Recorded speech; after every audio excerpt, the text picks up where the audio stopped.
session. If somebody asks,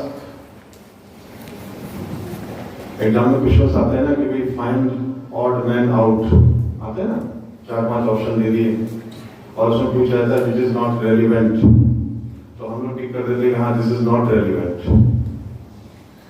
तो बस पूरे ऑडिटोरियम में जितने लोग बैठे हैं अगर ये पूछा जाए फाइंड ऑड मैन आउट, तो शायद मैं ऑड मैन हूँ आप सबके लिए।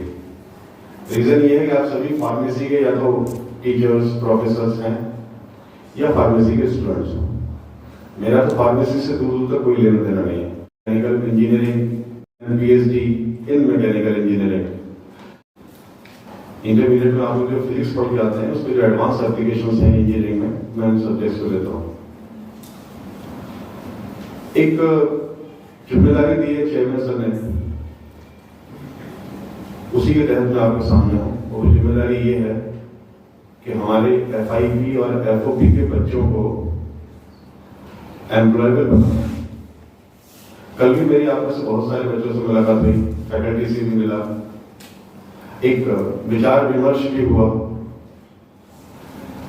और ये सोचा गया कि किसी भी कारण से अगर कोई चीज छूट गई है, किसी भी कारण से, कारणों की हम बात ही नहीं कर रहे, तो हम उसको एक साथ बैठ करके उस चीज को हम फिर से रिवाइज कर लें।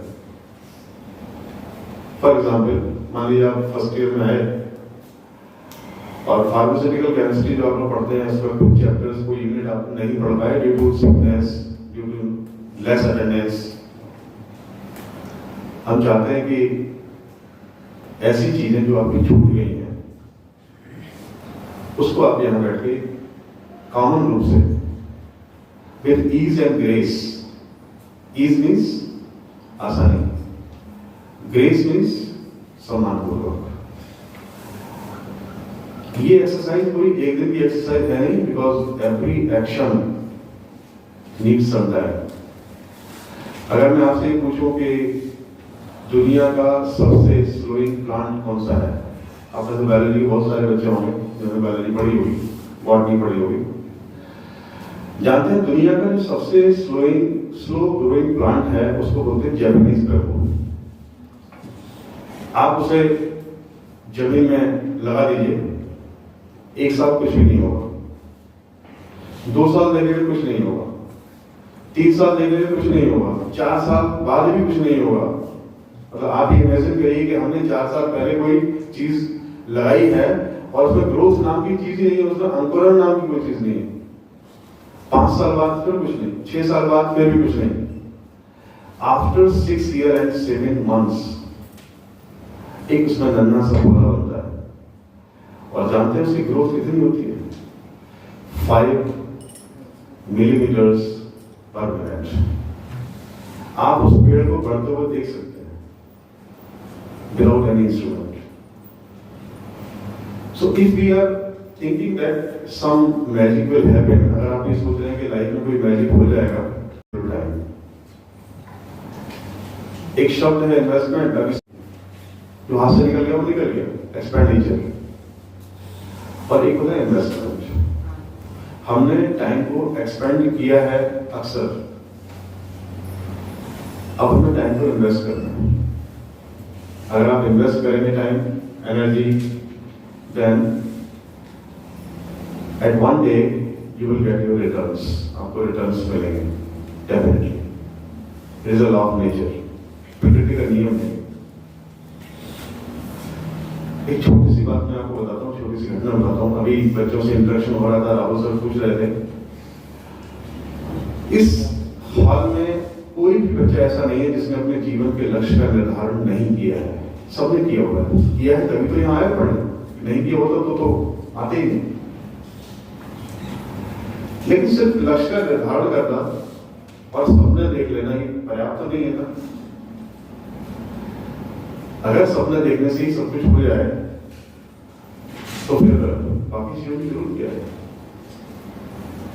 सपनों को पूरा करना है तो सबसे बड़ी चीज है आपका डिटर्मिनेशन, फर्म डिटर्मिनेशन, दृढ़ विश्वास जिसको बोलते हैं।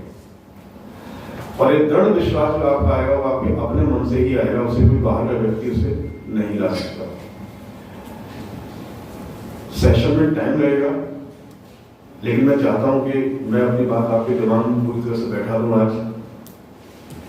आई don't want to impress you, मैं आपको इम्प्रेस करना नहीं चाहता। I want to impress on you, आपके दिमाग में अंकित करना चाह रहा हूं कि firm determination it comes from ourself, हमारे अपने अंदर से ही फर्म डिटर्मिनेशन आता है। और अगर फर्म डिटर्मिनेशन नहीं है तो हम जीवन में नहीं कुछ कर पाएंगे।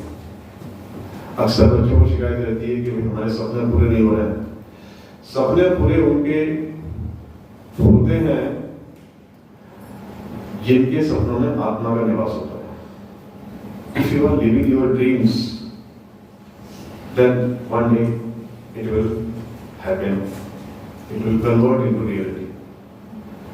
वो सारे सपने सच हो जाएंगे अगर आप उन सपनों को जी रहे हैं। एपीजे ने कहा है ना कि डॉक्टर एपीजे ने कहा है कि the dreams come true which not let you sleep, जो सपने आपको सोने न दें वो कामयाब होते हैं, वो सफल होते हैं। अच्छी बात यह है कि आप सबके दिमाग में एक न एक सपना है, आपको सिर्फ एक डिटरमिनेशन कहते हैं माइंड हल्की सी थोड़ी सी सेटिंग करनी है।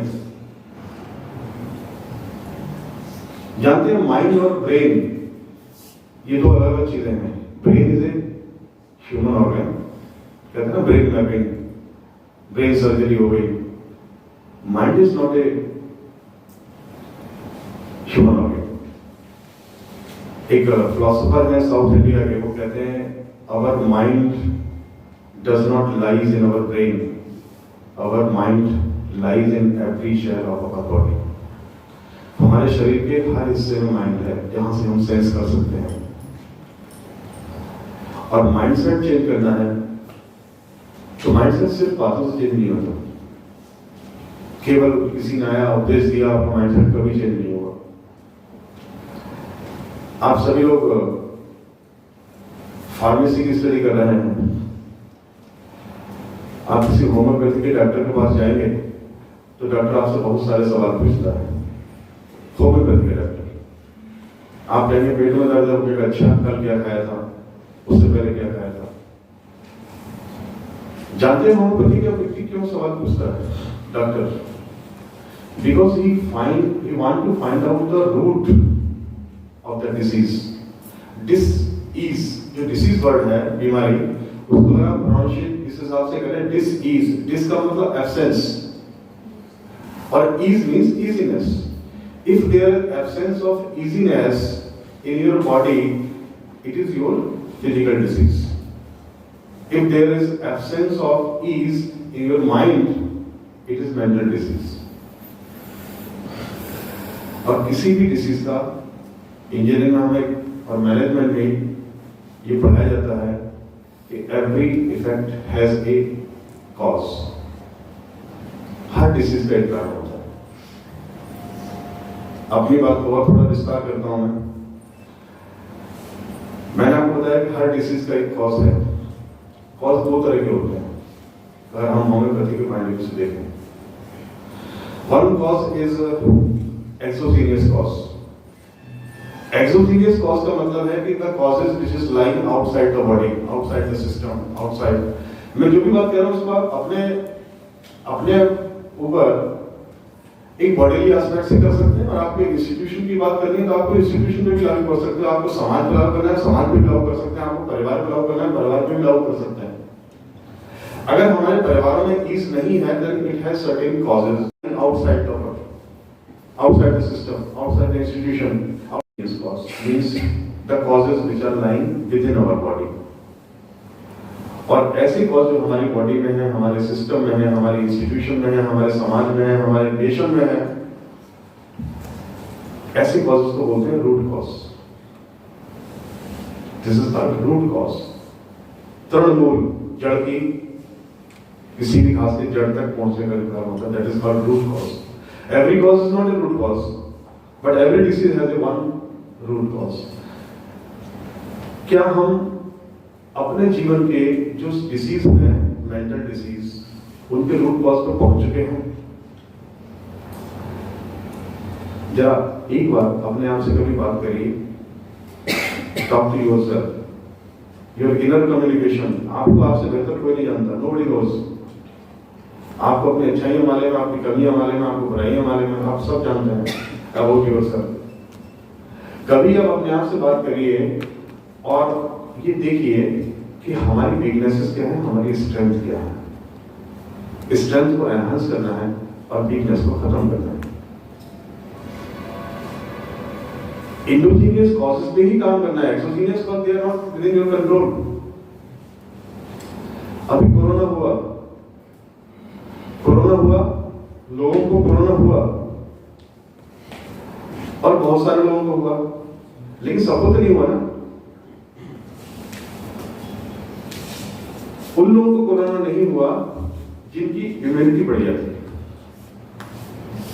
मैं आपसे एक साधारण सा सवाल पूछता हूं, क्या इम्यूनिटी को मेजर करने में कोई टेस्ट है?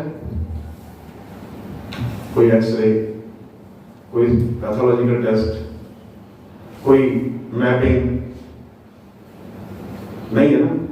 होता तो आपको पता जरूर होता, because like mind immunity is also not physical object. Immunity physical object नहीं है, तभी तो हम उसे एक्सरे नहीं कर पा रहे, तभी तो हम उसकी मैपिंग नहीं कर पा रहे, तभी तो उसको टेस्ट नहीं कर पा रहे। अब फिजिक्स में आपने पढ़ा है, सभी लोगों ने फिजिक्स पढ़ी है, if your body is not physical it is energy. इसका मतलब इम्यूनिटी से एनर्जी। मेरी बात समझ आ रही? Immunity is energy and that energy guides you. सब कुछ एनर्जी का गेम है। If you are positive in your attitudes, आपकी विचारधारा जो दृष्टिकोण है वो परिमार्जित है, तो आप जीवन में कामयाब डेफिनेटली होंगे। एक छोटी सी घटना आपको बताता हूं। महाभारत का युद्ध हो रहा था, Kaurav Arjun was the greatest warrior on the earth. उस वक्त पृथ्वी पे उससे बड़ा कोई योद्धा था नहीं। कृष्ण से कहा कि मैं जरा ले चलो रथ को जरा बीच में। एक तरफ कौरवों की सेना, एक तरफ पांडवों की सेना खड़ी हुई थी और कृष्ण जी ने रथ उनको लगा दिया बीच में। अर्जुन की हालत ये थी कि पसीना आ रहा था, कांप रहे थे, उनका जो गांडीव धनुष था वो हाथ से छूट गया। He was so distressed, so tense, so emotional कि दुनिया का जो सबसे बड़ा शूरवीर योद्धा है उसकी हालत ये थी, कुछ करने की स्थिति में नहीं था। कृष्ण जी ने उन्हें देखा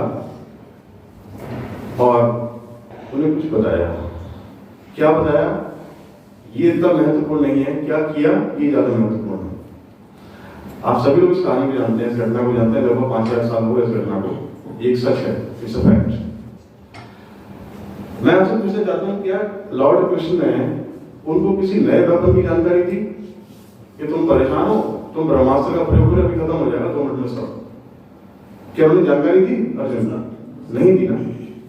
क्या कोई नई टेक्निक उन्होंने बताई कि अगर आप युद्ध को इस टेक्निक से करोगे तो ऐसा हो जाएगा, ऐसे करोगे तो ऐसा हो जाएगा? नहीं किया, नहीं बताया। उन्होंने क्या किया? उन्होंने सिर्फ एक सेंटेंस बोला कि it is not your family matter, ये आपके परिवार का मामला नहीं है, ये धर्म युद्ध है भाई। सिर्फ दृष्टिकोण का परिवर्तन किया और उस दृष्टिकोण के परिवर्तन से अर्जुन ने जो युद्ध किया उसका रिजल्ट आप सबको मालूम है। हमें जीवन में दृष्टिकोण को सार्थक रखना है। अगर आपका दृष्टिकोण सार्थक नहीं है, आप पॉजिटिव में भी नेगेटिव देखेंगे।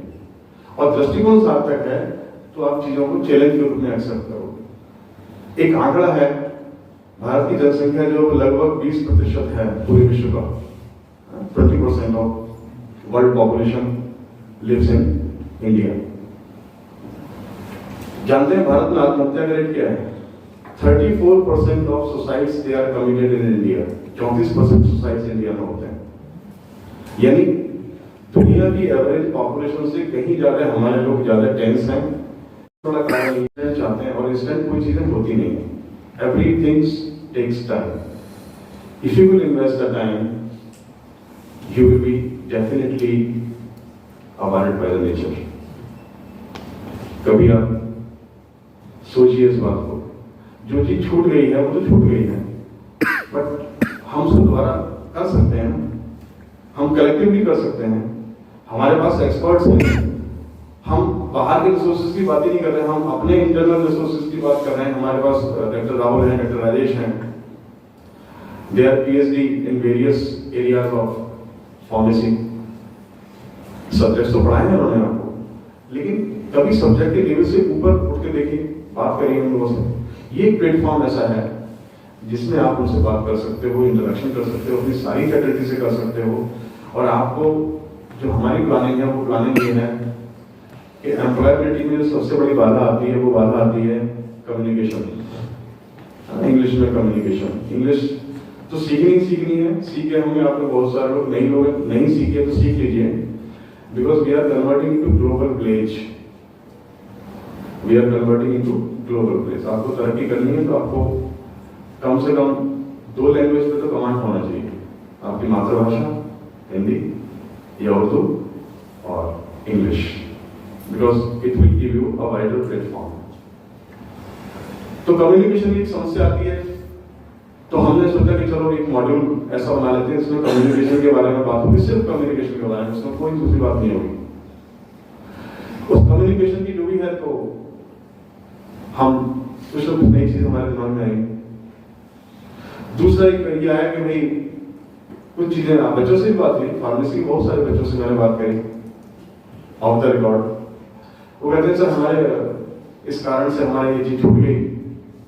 4 सब्जेक्ट उन्होंने मुझे ब्रॉडली बताए हैं बच्चों ने।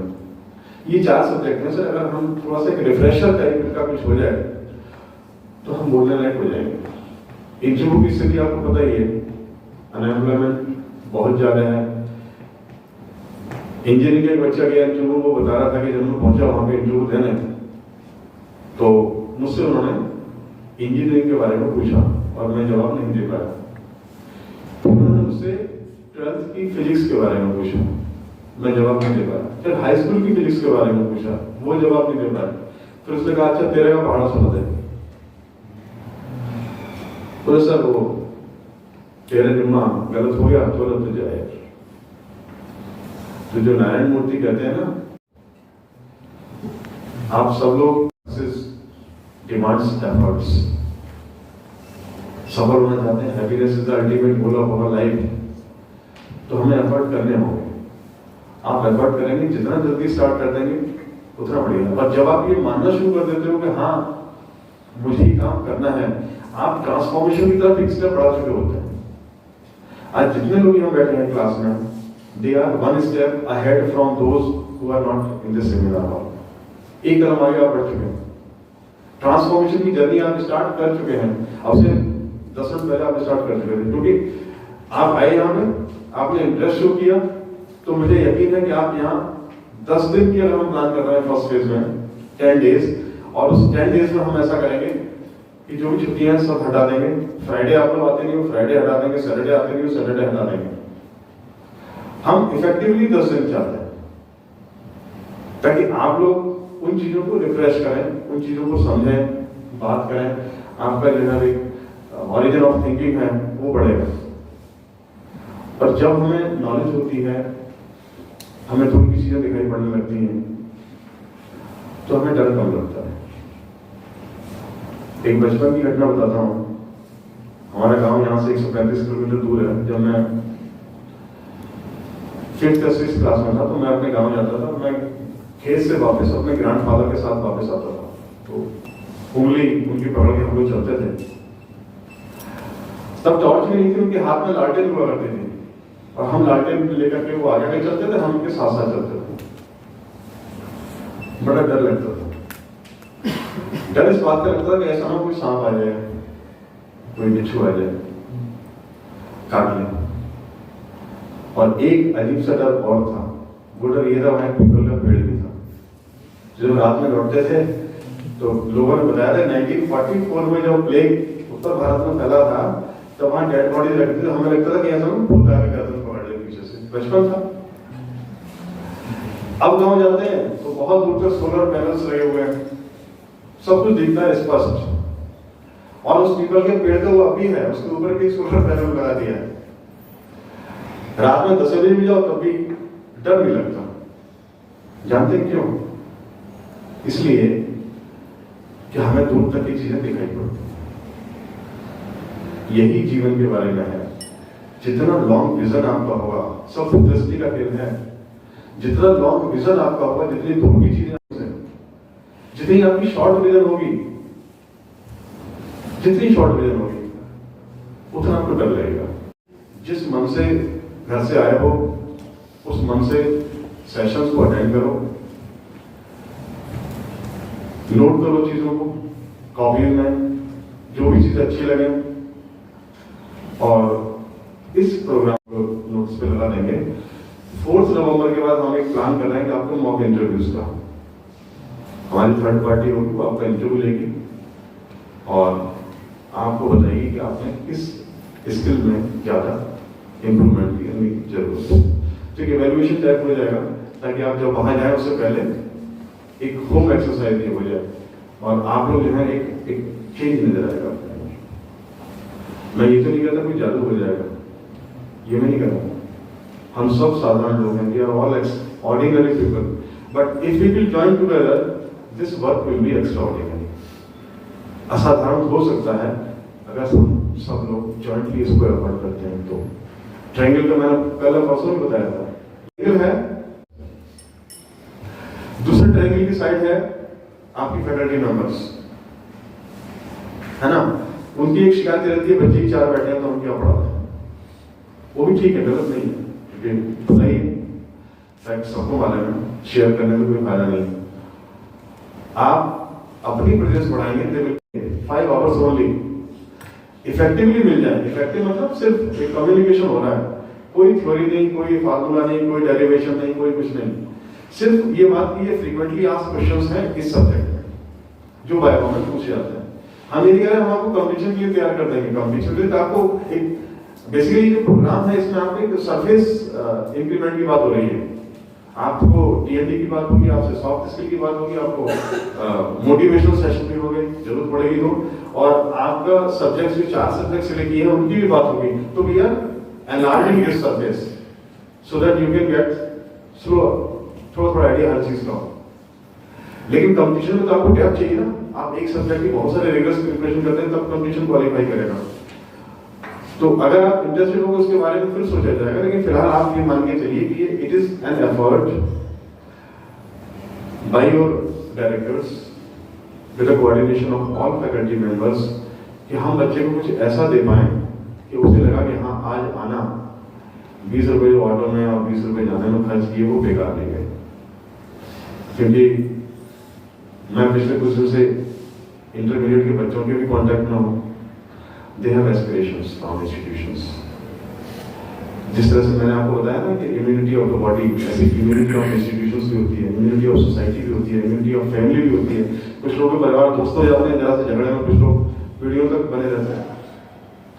We have to enhance our immunity, educational immunity. उस इम्यूनिटी को आपको बढ़ाना, दैट इज थ्रू नॉलेज। एक छोटा सा सवाल मैं आपसे पूछता हूँ, how many from you feel that you are the best? हाँ बताइए, कितने आप में से ये यकीन करते हैं कि आप बेस्ट हैं? हाँ, तो आपको शर्म की बात नहीं है। आप ये मान के चलिए कि सेमिनार हॉल में कोई दूसरा है ही नहीं, आप ही हो और कोई नहीं। हाँ, यस, वेरी गुड। और बताइए, how many from you feel, आप में से कितने लोग मानते हैं कि you are the best? Very good. From us is extraordinary.